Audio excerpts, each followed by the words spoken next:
My name isn't important, not tonight. What matters is the story I'm about to tell you. A story about love, betrayal, and the kind of revenge that eats away at you until there's nothing left but fire. For years, I believed I had built the perfect life. I had the kind of relationship people envied. She was my partner, my confidant, my home.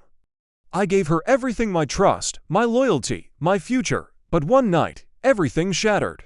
With a single message, a whisper I wasn't supposed to hear, I discovered the truth. She had betrayed me. Not just once, not just in passing, but over and over again, behind my back, while smiling in my face, the kind of betrayal that doesn't just hurt, it poisons. It makes you question every memory, every kiss, every promise. And in that moment, as my heart burned with rage, I made a decision. I wouldn't just walk away. I wouldn't just let her move on while I was left with scars. No. I would make her regret it. I would make both of them regret it. This isn't just a story about heartbreak. This is a story about how far a broken man will go when he's pushed too far.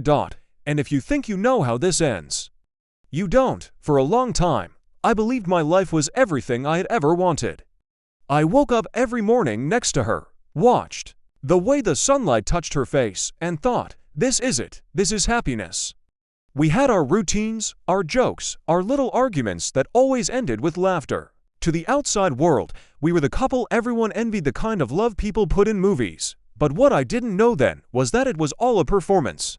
She was a master of deception, and I was her favorite audience. The first cracks appeared so small, I almost ignored them. A sudden distance in her eyes when I spoke. A hesitation when I reached for her hand. A phone that never left her side, even when she went to the bathroom. At first, I told myself it was nothing. She was stressed from work, tired, distracted. I wanted to believe that because the alternative was too painful to imagine. Then came the late nights. She'd say, I have to stay at the office or I'm out with the girls. And I, like a fool, nodded and believed her. She'd return home hours later, her smile rehearsed, her perfume unfamiliar, her excuses sharper than knives, and I swallowed them, one by one, until I was choking on my own denial. But the truth has a way of clawing its way to the surface.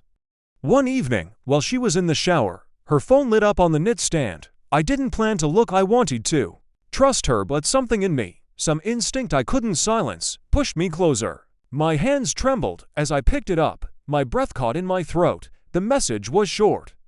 Just a few words, but those words cut deeper than any blade. Last night was unforgettable. Same place tomorrow. My world stopped. The air left my lungs. My chest felt hollow, like someone had scooped out my heart with a spoon. I stood there, staring at the glowing screen, as the water from the shower roared in the background. She was humming, carefree, completely unaware that her carefully constructed lie had just shattered into pieces. I wanted to confront her right then and there. I wanted to storm into the bathroom, throw the phone in her face, and scream, every ounce of rage burning inside me. But something inside whispered, don't, not yet. If I confronted her now, she'd deny it. She'd twist it. She'd make me doubt myself, just like she had been doing for months. No, I needed more. I needed proof. I needed a plan. So I put the phone back exactly where it was, wiped my fingerprints, and walked out of the room like nothing had happened. But inside, everything had changed. That night, as she lay beside me, sleeping peacefully like she hadn't just destroyed everything we built, I made myself a promise. I wasn't going to be the victim. I was going to be the storm. The night I read that message, something inside me died. But in its place, something darker was born. I realized that if I wanted to survive this, if I wanted to come out stronger, I couldn't let my emotions control me. I had to stay calm, calculated, cold. She thought she was smart. She thought she could outwit me, lie to my face, kiss me goodnight after spending hours in someone else's bed. But what she didn't realize was that I was already watching, and from that moment forward, every single thing she did became part of my case against her. I started small. I memorized her excuses, the patterns of her lies.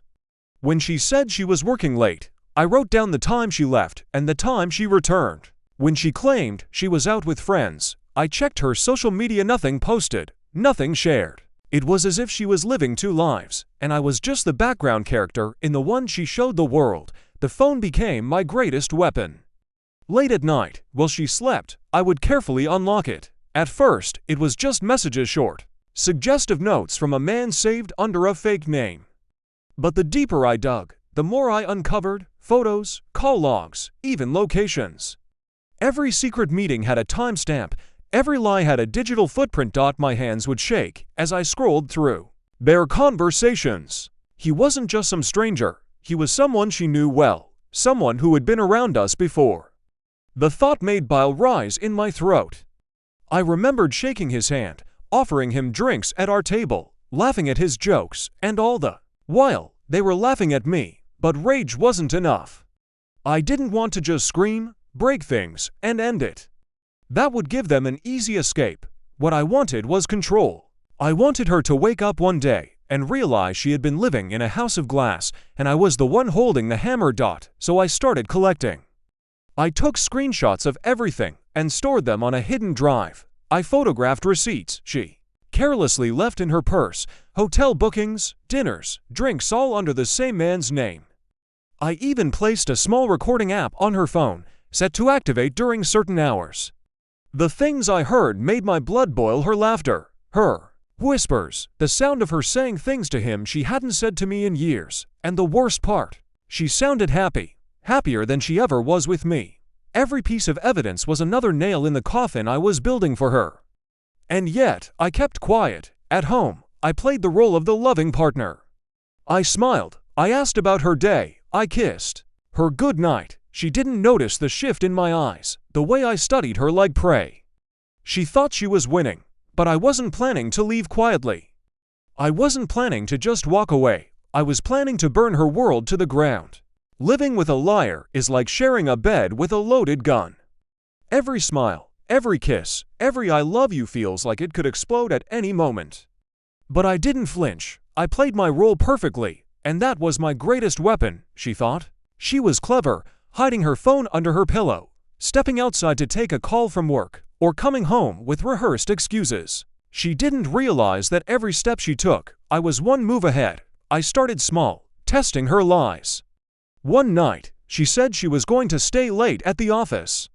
I waited exactly 20 minutes after she left, then drove to her building. I sat in my car across the street, watching the dark windows. There was no sign of her, not even her car in the parking lot. She wasn't working, she was with him. I knew it when she came home later that night. I asked, "Rough day at the office?" She sighed, dropped her bag on the counter, and said, "You have no idea." Then she kissed me like nothing was wrong. I smiled back, forcing my voice steady, but inside I was screaming. That was the moment I realized the truth. She wasn't just cheating. She was underestimating me, and underestimation is the sharpest knife in revenge. I began laying traps, subtle ones. One afternoon, I casually asked, "Hey, didn't you say Jessica was with you last Friday?" She nodded quickly, too quickly, so I sent Jessica a message later, just to test. Her reply came back in seconds. "What are you talking about?" I haven't seen her in weeks. That was all I needed. Another lie exposed. Another thread pulled from her carefully woven web. I also started controlling the environment. If she said she was going out with friends, I'd slip a small tracker into her purse. Nothing fancy, just something that pinged her location to my phone. And every time, it confirmed what I already knew. She wasn't with friends. She wasn't at work. She was at hotels, restaurants, places where we used to go together before she traded me in for someone else. But the key wasn't just gathering evidence. The key was making her believe she was safe. That was the part that made the game delicious. I'd cook her favorite meals, surprise her with small gifts, even plan a weekend getaway, which I canceled at the last minute, giving her an excuse to see him instead. She thought she was fooling me, but in reality, I was guiding her choices like a puppet master. Every step she took deeper into the affair was a step closer to her own destruction. The funniest part, she started to feel guilty, not guilty enough to stop, but guilty enough to act overly sweet around me. Random kisses, unprovoked I love yous, little gestures, as if she was trying to balance her sins, and I let her. I absorbed every fake kiss, every false word, storing them like fuel for the fire I was building, because I wasn't just planning to expose her. I was planning to make her suffer in ways she couldn't even imagine. This wasn't just about betrayal anymore. It was about power. And the game had only just begun. I learned something important during those weeks. The strongest weapon isn't anger. It isn't shouting, or threats, or breaking things. No, the strongest weapon is silence. The kind of silence that makes the other person wonder what you're thinking, what you know, and what you might do. So I started giving her that silence. At dinner, when she told me about her long day at work, I just nodded. No questions, no accusations, just a look, a long, measured look that made her shift in her chair. When she kissed me goodnight, I let my lips barely touch hers. Subtle things, tiny things, but enough to make her uneasy, and I saw it. I saw the cracks forming in her mask. One night, she slipped into bed late. I pretended to be half asleep, but I felt the mattress dip and smelled the faint trace of cologne that wasn't mine. The next morning, I casually asked, "Did you have fun last night?" Her fork froze halfway to her mouth. "What do you mean?" she asked, her voice too sharp, too defensive. "Oh, nothing," I said, sipping my coffee. "You just seemed happy when you came home." Her hands trembled. She forced a laugh, but the color drained from her face. And in that moment, I knew my strategy was working. I didn't need to accuse her. I just needed to plant doubt. I started doing it more often, asking little questions with double meanings. Did Jessica say hi, or was traffic bad getting back? Always casual, never direct, but sharp enough to make her stumble. Each time, her lies grew weaker, sloppier. She started over-explaining things no one had asked. Her guilt was eating her alive. But here's the thing. Guilt makes people sloppy. And sloppiness makes them careless. One evening, she left her phone on the counter while she showered. That never happened before. I didn't even need to unlock it. The screen lit up with a message. "Last night was perfect. Can't wait to see you again." I didn't touch it. I didn't need to. I just let it sit there, glowing like a confession. In the dark kitchen, when she came back and saw me sitting near it, her face went pale. I smiled. "You should set a password," I said casually. "Anyone could see your messages." She froze, searching my face, desperate to know if I had read it. I gave her nothing. No hint, no reaction.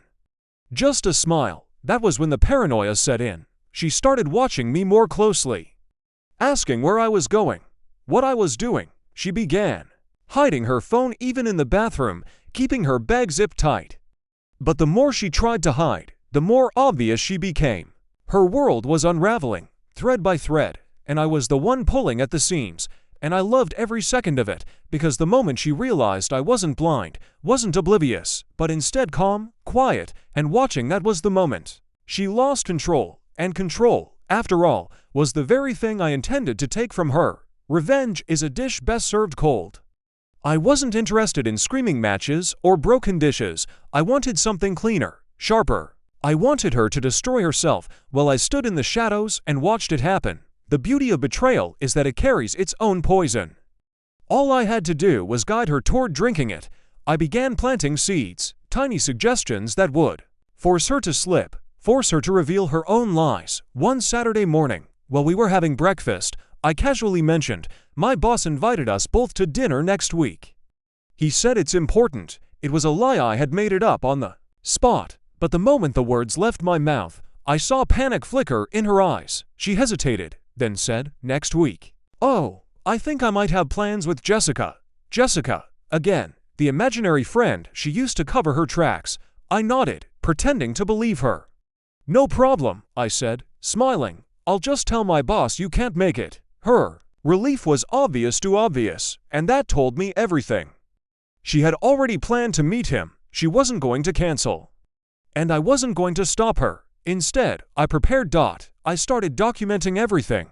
Every text she sent when she thought I wasn't looking. Every excuse she made. Every time her location didn't match her story. Screenshots, photos, recordings. Piece by piece, I was building an arsenal. Not to confront her yet, but to hold in my pocket like a loaded gun. Then, I started adding pressure. One evening, while we were sitting on the couch, I looked over at her and said, "You know, I had a dream last night. You were with someone else. It felt so real." Her body stiffened. She laughed nervously. "Well, it was just a dream, right?" I smiled. "Yeah, just a dream." But the seed was planted. I saw the doubt in her eyes, the way her hand gripped her phone tighter. She was unraveling, and she didn't even know it. The real trap, though, came later. I told her I had a work trip coming up, a 2-night stay out of town. Of course, it wasn't true. I never left. I parked my car blocks away and watched from the shadows as she welcomed him into our home. Into my home. And that was when I knew the time for silence was almost over. I could feel the climax building, like a storm waiting to break. She thought she was safe. She thought she was smart. She thought she was in control, but every move she made was exactly where I wanted her. She was walking straight into the trap, and when it snapped shut, it wouldn't just end her affair, it would shatter her entire world. Revenge isn't always about striking hard. Sometimes it's about letting the other person twist in their own fear. Letting them wonder if you've already seen through every lie, every excuse. That's the beauty of silence. It's a war you fight without lifting a finger. After that night, when I watched him walk out of my house, I didn't confront her. I didn't scream. I didn't throw her out. No, I kissed her good morning like nothing happened. I asked about her day. I pretended to believe every word she said, but my eyes told a different story. I let her feel it, that heavy, suffocating suspicion that she couldn't shake off. The way I looked at her too long, the way I smiled when she stammered over some detail. She started second-guessing herself constantly, tripping over her own lies, making excuses before I even asked questions, and I never stopped her. I let her dig the hole deeper. One evening, I casually mentioned, "A coworker told me he saw you downtown yesterday. Funny thing is, I thought you said you were with Jessica." Her fork froze. She blinked, her mind racing. Then came the laugh, too quick, too forced. "Oh, he must have been mistaken. I was with Jessica all day." I leaned back, smiling. Yeah, must have been. That night, she barely slept. I could hear her tossing, turning, her phone lighting up under the blanket as she typed frantic messages. I didn't even need to check. I knew she was warning him, panicking, spiraling. The more paranoid she became, the easier it was to control her. I started creating little traps, leaving my phone unlocked with fake emails about background checks, dropping hints about a private investigator at work. She pretended not to notice, but I saw the way her hands shook when she poured her coffee. I saw the way her eyes darted to mine, searching for answers I refused to give. I didn't need to shout. I didn't need to accuse. My silence screamed louder than anything I could have said. And the beauty of it, she was doing the damage to herself. Every lie she told became more desperate, every excuse thinner than the last. She was terrified, not knowing how much I knew, or, when I'd finally reveal it, I had her exactly where I wanted her, trapped between guilt and fear. And still, I waited. Because revenge, true revenge, isn't about the moment of betrayal. It's about the moment they realize the game is over. When they see that every step they took was already part of your plan. That moment hadn't come yet. But I could feel it getting closer, and when it did, she wouldn't just lose me. She would lose everything. The idea of confronting her in private had crossed my mind 1,000 times, but what good would that do? A scream, a fight, some tears, then excuses, apologies, maybe even fake promises. No, that wasn't enough. I didn't want closure. I wanted destruction. Revenge, to me, wasn't about walking away stronger. It was about making sure they never walked the same again. So I started planning. Step 1 was timing. A confrontation out of nowhere would shock her, sure, but it wouldn't last. I needed a stage, a spotlight. I needed witnesses. The kind of humiliation that would cling to her like a stain she could never wash away. I thought about her birthday, friends, family, coworkers all gathered to celebrate her, the perfect scene. I could already see it, laughter turning to silence, her face collapsing as the truth spilled out in front of everyone she cared about. But then another thought came. Why stop at her? Why not hit them both at once? The man she betrayed me with was married. I'd found that out during my little investigation. A wife, kids, the perfect picture of a good family man. And yet, every time my wife texted me about girls' night, she was slipping into his arms. What if his wife found out? What if their perfect little family came crashing down on the same night? I tore my own apart. That was when the plan sharpened into focus. Step 2. The evidence. I already had enough photos, messages, even recordings of whispered phone calls when she thought I was asleep. But I needed to arrange it in a way that left no room for denial. A neat little package. A truth bomb, gift trapped and ready to explode. Step 3. Delivery. Quiet whispers wouldn't do. I wanted the reveal to hit like a bullet, a video presentation, a printed set of texts passed around the table. Maybe even projecting her lies on a screen for everyone to see. The more I thought about it, the more intoxicating it became. And step 4. The exit. I wouldn't stay to watch her crumble. I'd leave her there, drowning in her shame, while I walked out untouched. That would be the final twist of the knife knot. Just exposure, but abandonment. Every night, as she lay beside me pretending to sleep, I stared at the ceiling and replayed it in my mind. The looks on their faces, the silence in the room. The end of their comfortable lies. She thought she was clever, slipping away into the night. He thought he was untouchable, hiding behind his own marriage, but they were both about to learn the same lesson. When you betray someone willing to burn everything down, you don't just lose the game. You lose the ground beneath your feet, and I was almost ready to strike the match. The closer I got to the day of reckoning, the more careful I became. Revenge isn't just about rage, it's about precision. Every detail matters. Every piece of evidence needs to fit perfectly, like bullets in a loaded gun. So I began forging my weapon. First, the texts. I printed them out. Every single one. Page after page of their sick little "I miss you" and "last night was perfect." I highlighted the times when she told me she was with friends, while the messages showed her sneaking into his arms. I wanted the lies to scream louder than the truth. She tried to cover them with then. The photos, screenshots of their hotel reservations. The selfies they thought were private, the blurred reflection of his car in the background of one of her shopping day pictures. I arranged them chronologically, building a timeline so clean and undeniable that even she wouldn't be able to choke out an excuse. But the crown jewel. The recordings. Late at night, when she thought I was asleep, she would slip into the bathroom, whispering into the phone. I'd planted a small app on her device that recorded those calls. I sat for hours listening to her laugh, her breathless whispers, her confessions of "I wish I could spend the night with you." Hearing it broke me the first time. The second time, it made me angry. By the third, it fueled me. Every word was another spark, feeding the fire inside me. I didn't stop there. I dug deeper into him. His wife's Facebook posts, their smiling family photos, the school events he attended with his kids. All of it would shatter when the truth came out. I imagined his wife opening an envelope one day, filled with undeniable proof of his double life. I imagined the horror in her eyes, the kids asking questions he couldn't answer. The perfect life collapsing in on itself. It wasn't enough for them to lose me.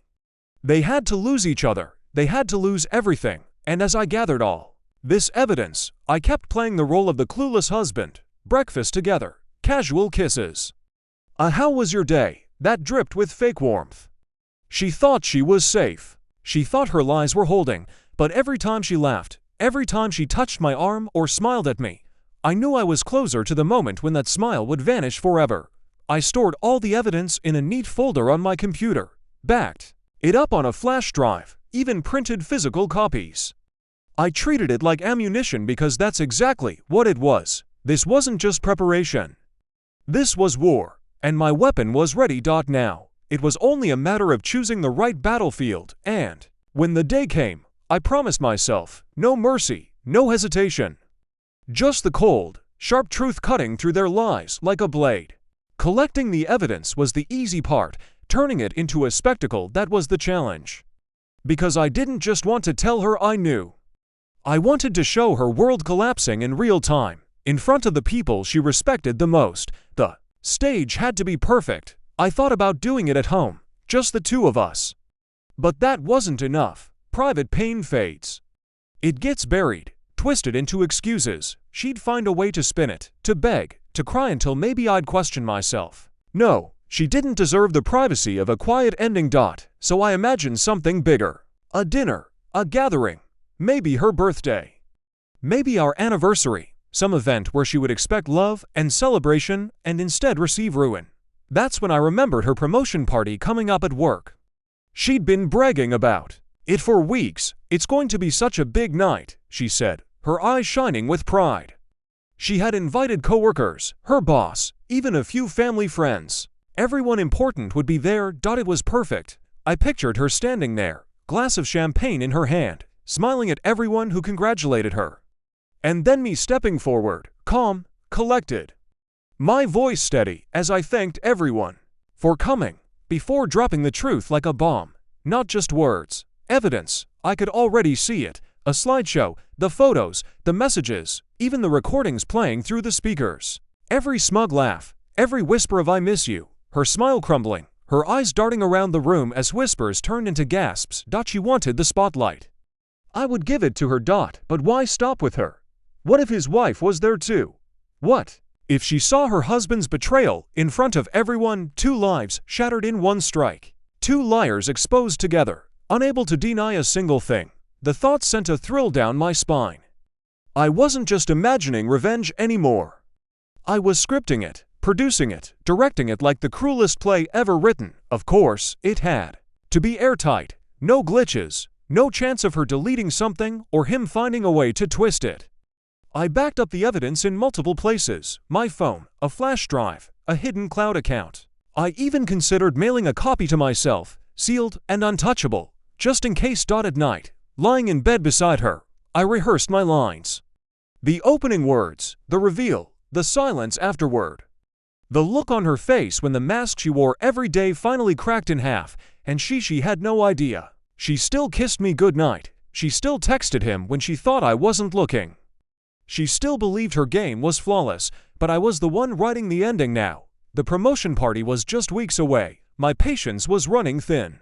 But I knew I had to wait. One wrong move, and she'd sense something. But if I pulled it off, it wouldn't just be the end of her lies. It would be her complete, public undoing. The night finally came. The night she'd been glowing about for weeks, her promotion party. The night she thought was going to be the pinnacle of her career. The moment everyone looked at her with admiration. I woke up that morning feeling strangely calm. There was no shaking, no hesitation, no second thoughts.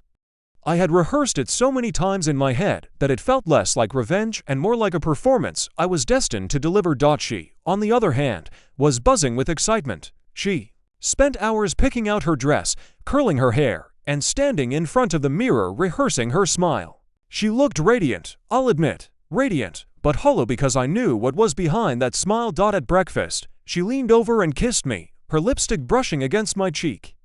"Tonight's going to be amazing," she said, her voice full of pride. "I couldn't have done this without your support." The irony almost made me laugh. My support. The man she betrayed was about to become the executioner of her perfect little charade. I kept my reply short. "I'm proud of you," I told her. And it wasn't a lie not for the promotion, but for how flawlessly she'd set herself up for destruction. Throughout the day, she kept texting people about the event, smiling at her phone, fussing over tiny details. She thought it was her night, her spotlight, but really, she was just walking into the trap I had built piece by piece. By the time evening fell, my plan was set. The flash drive was in my pocket, my phone was synced with the projector at the venue. Every file was ready to play with a single tap. I even had a backup hidden in my car, just in case. When we arrived, the room was filled with warmth. Friends, coworkers, even her boss, all laughing, drinking, congratulating her. She shone in the middle of it, floating from group to group, hugging people, toasting with champagne. And me, I was quiet, calm. No one noticed how my eyes lingered just a little too long on her, how my smile was tight, rehearsed. They all thought I was just being the supportive husband, standing by his wife on her big night. She had no idea the man standing beside her wasn't her partner anymore. I was her judge, her jury, and tonight, I would become her executioner. Every time she looked at me across the room, she smiled, and I smiled back. She thought we were sharing a private moment, husband and wife basking in her success. But really, I was watching the seconds tick down to her downfall. As the night went on, the host called me over. "Do you want to say a few words?" You know, as her husband, maybe a toast. I nodded. Of course I did. That was the plan all along. I held up my glass, waiting for the chatter to fade. All eyes turned to me. The room went quiet, expectant. She beamed at me, her face glowing with trust, with pride, and that's when I felt it, her last moment of peace. The last second before her world shattered, I cleared my throat, raised my glass, and said calmly, "Tonight isn't just about a promotion. Tonight is about truth, and I think it's time everyone here saw it." Gasps, confused glances, silence. And then, with one press of a button, the first photo appeared on the projector screen behind me. Her smile froze. The storm had begun. The first photo on the screen was subtle. Nothing too explicit, just her and him, standing too close at a bar. A hand on her waist, a smile too intimate for just friends. The room went silent. Glasses froze midair. I could hear the faint clink of ice settling in a half-empty tumbler. She blinked at the screen, her smile faltering. Then she let out a little laugh, nervous, high-pitched. What is this?" she asked, her eyes darting around the room. I didn't answer. I just tapped again. Another photo appeared, this one unmistakable. Her in his car, leaning over the console, their lips pressed together. Gasps rippled through the crowd. Someone whispered, "Oh my God." Her hands trembled as she reached for my arm. "Stop it, please, not here," she hissed under her breath, her face flushing red. But I wasn't done, not even close. "You all see it, don't you?" I said, my voice calm, almost too calm. For months, while I sat at home believing in her, trusting her, she was sneaking around with another man, with him, and then I tapped again. This time it wasn't just photos, it was a video. Her voice filled the speakers, breathless and intimate. "I miss you already. I can't wait until tomorrow night." The room erupted. Some people turned away, uncomfortable. Others stared, wide-eyed, unable to believe what they were seeing. Her boss shifted awkwardly, his glass halfway to his lips, frozen. She covered her face with her hands, shaking her head. No, this is out of context. It's not what it looks like." Her words sounded weak, pitiful. I shook my head. "Out of context, then explain this." Another tap. More messages on the screen, blown up so everyone could read them. Her words in black and white. "I love you more than him. I wish I could leave him already." Her face went pale. The whispers in the crowd grew louder. She tried to speak, but her throat tightened, her voice breaking into stammers. "Please, let's just talk about this later. Privately, please." But I wasn't giving her that escape. Not tonight. Not after all the nights I lay awake, feeling like a fool, while she laughed behind my back. "No," I said firmly, my voice echoing through the hall. "You don't get to hide this. You don't get to smile in front of these people while you've been living a lie. Tonight, everyone sees the truth." Her tears started then, streaming down her face as she shook her head violently, muttering, No. The other man wasn't there yet, his absence almost disappointing, but it didn't matter. His wife was. She stood in the corner, her face pale as she clutched her purse with white knuckles. Our eyes met. She didn't say a word. She didn't need to. The pain in her gaze told me she understood everything. I turned back to my wife, who had sunk into a chair, her hands trembling. Her perfect night reduced to ashes in front of everyone, and still, I wasn't finished. I looked at her, then at the room, and said coldly, "This is who she really is. A liar, a cheater, a fraud, and tonight, you all see her without the mask." Her sobs filled the silence that followed. For the first time in months, I felt free. For a moment, no one moved.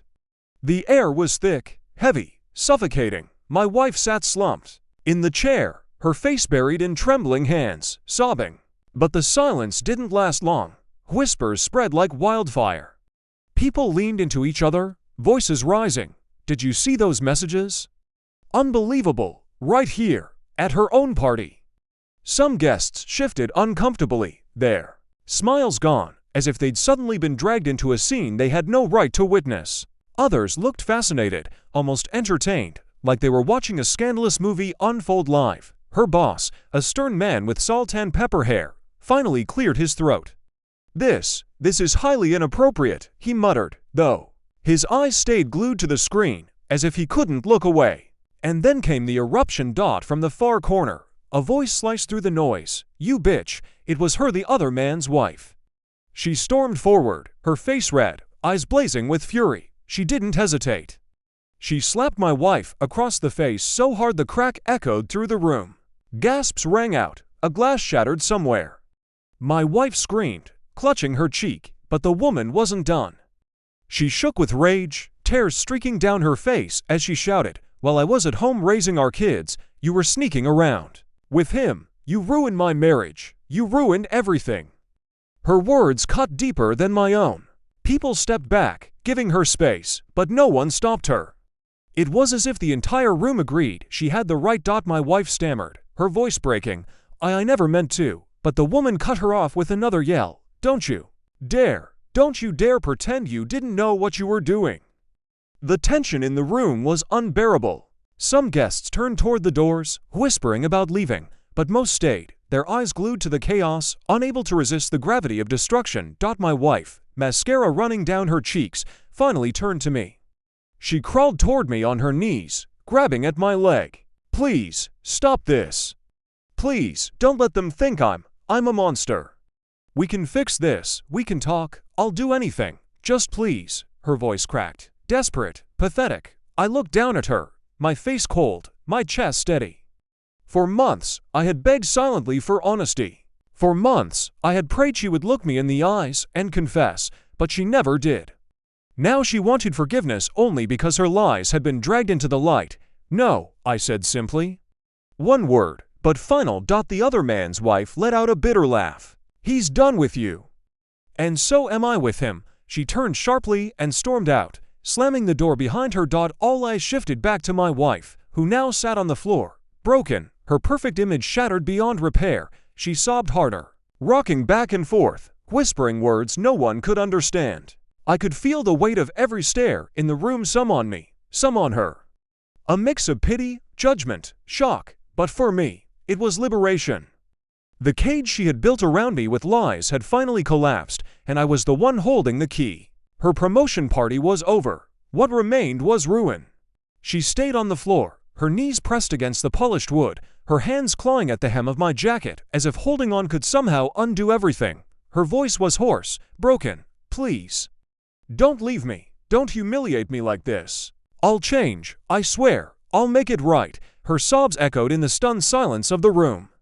Some guests turned away, embarrassed to even witness such raw desperation.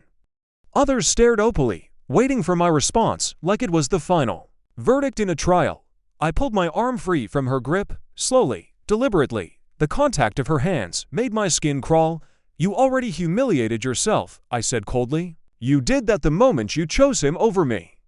The moment you lied to my face, night after night, pretending everything was fine." Her lip quivered, her eyes wide, searching my face for even the smallest shred of mercy, but there was none left. "I gave you my trust, my love, my loyalty," I continued, my voice steady, cutting through the heavy air. "And you gave it away like it meant nothing. You don't get another chance." "Not after this." Gasps and whispers stirred again. Through the crowd, my words weren't just for her anymore, they were for everyone in that room. A declaration, a judgment, a warning. Her hands dropped to her lap. For the first time all night, she didn't try to argue, didn't try to spin the story. She just stared at the floor, her shoulders trembling as the weight of reality sank in. I turned to the guests. "Party's over," I said simply. No one argued. Slowly, awkwardly, people began filing out. Some muttered condolences under their breath as they passed me, but their eyes betrayed the truth. They were grateful it wasn't their lives unraveling in public. Within minutes, the hall that had once been buzzing with music, laughter, and celebration was nearly empty. The decorations still hung, the champagne glasses still half filled, but the energy was gone. It was a graveyard of a celebration. She sat alone in the center of it all, surrounded by the ruins of her perfect night. I watched her for a moment. Watched the mascara streaks running down her face, the way her hands shook, the way her lips moved silently as if she was still pleading with some invisible savior. But I felt nothing. No pity, no anger, just a strange calm. I straightened my jacket, turned my back on her, and walked toward the exit. Her voice cracked behind me, shrill and desperate. "If you leave, you'll regret it. I swear, you'll regret it forever." I didn't even pause, because deep down, we both knew the truth. The only one living with regret from that night on would be her. The night air hit me like a wave as I stepped outside. It was cool, refreshing, almost cleansing after the suffocating chaos inside. The city lights glimmered in the distance, alive and vibrant, as if mocking the darkness I had just left behind. Behind me, through the heavy doors, I could still hear the muffled echoes of her sobs. Pathetic, broken, endless, but I didn't turn back. Not once, for the first time in months, no, years, I felt light. My chest, once weighed down by suspicion, lies, and silent suffering, was free. Every step I took away from that hall felt like shedding chains I hadn't even realized were dragging me under. She would wake tomorrow to a world unrecognizable. The promotion she had celebrated, stained, her reputation, in tatters. The whispers from that night would spread like wildfire among her colleagues, her friends, everyone she had fooled with her perfect mask. And me, I wouldn't be there to pick up the pieces. That was her punishment. Not rage, not revenge, but absence. She would choke on the silence I left behind. I thought of the other man, the one she had risked everything for. His marriage was shattered now, too. His wife's fury was a storm he wouldn't escape easily. And when the dust settled, when he finally looked at the woman he'd chosen to betray with, he would see what I saw: emptiness. Someone who destroyed everything, but held nothing real to give in return. People say revenge is best served cold. But what I discovered is far deeper. True revenge isn't about screaming, or violence, or even public exposure. It's about walking away. About letting the truth rot the liar's life from the inside out while you rise above it. I reached my car, unlocked the door, and slid inside. My reflection stared back at me from the dark glass of the window. For a moment, I almost didn't recognize the man I saw. He wasn't broken anymore. He wasn't drowning. He was alive. I started the engine. The hum filled the silence, steady and reassuring. Before pulling away, I looked once more at the glowing building behind me. I imagined her still inside, clutching at her ruined night, wondering how everything had slipped through her fingers in just a few minutes. Wondering how the man she thought would always forgive, always stay, could finally turn his back. I whispered, more to myself than to her, "This is your forever now. Mine starts tonight." And with that, I drove off into the city, the future, stretching out before me, uncertain, yes, but mine, free of lies. Free of her. The story wasn't about her betrayal anymore. It was about my rebirth. The night of her greatest triumph had become the night of her downfall, and the night of my deepest heartbreak had become the night of my liberation.